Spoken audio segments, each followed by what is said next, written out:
টেকনিশিয়ানের একটু ভুলের কারণে আমার শখের আইফোনটা নিজের চোখে সামনে শেষ হয়ে যেতে দেখলাম।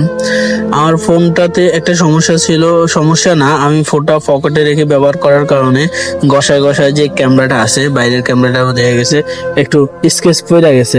তো আমি চিন্তা করলাম এটা শেষ করা দরকার। তো আমি আসলাম অন্য কাজে, একটা ফোন কেনার জন্য আইসা, তারপর এখানে আমি আমাদের মোর্শেদ আলম শপিং কমপ্লেক্সে তো জিজ্ঞেস করলাম যে ভাই এটা কি কাজ করা সম্ভব? ওনারা বলছে হ্যাঁ সম্ভব। তো বললাম যে ভাই আমার এই কাজটা করে দেন, আমার এখানে যে উপরে যে ইয়েটা আছে আপনার ক্যাসিং এর যে ইয়েটা আছে, উপরে গ্লাসটা আছে, এটা শেষ করে দেন, যেটা স্কেচ করে গেছে। তো ওরা বলে হ্যাঁ, সুন্দর করে বলছে যে হ্যাঁ করা যাবে, করতেছি।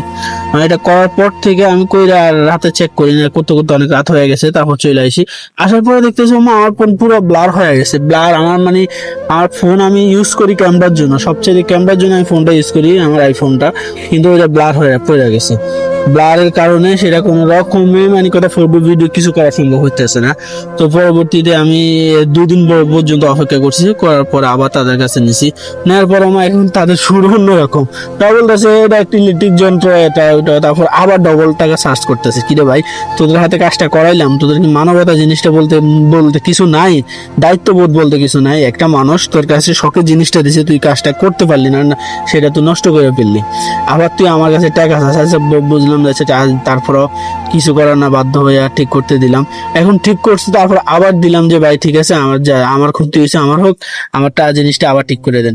তারপর আবার ঠিক করছে, আমি দেখাই এখন পর্যন্ত ব্লার মানে পুরোপুরি ক্লিয়ার করতে পারে নাই, ব্লার হয়ে গেছে সম্পূর্ণ। আমার এত শখের ফোনটা এই যে সম্পূর্ণ ব্লার হয়ে আছে।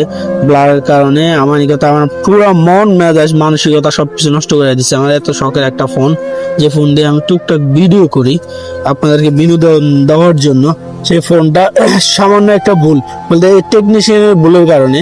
তো যার তার হাতে কোনো রকমে আপনার হাতের ফোনটা আপনি তুলে দিবেন না, কাজ করাইবেন না, আগে যাচাই করবেন টেকনিশিয়ানটা কি ভালো না খারাপ, আদৌ ভালো না খারাপ। কারণ এরা আগে চাওয়া মারে যে হ্যাঁ ভাই আমি এটা করে দিয়েছি, পরবর্তীতে এরা গাদ্দারি করে। আর এরা এমন ভাবে সিন্ডিকেট তৈরি করছে যে তাদের সাথে মানে এটা পারা যায় না।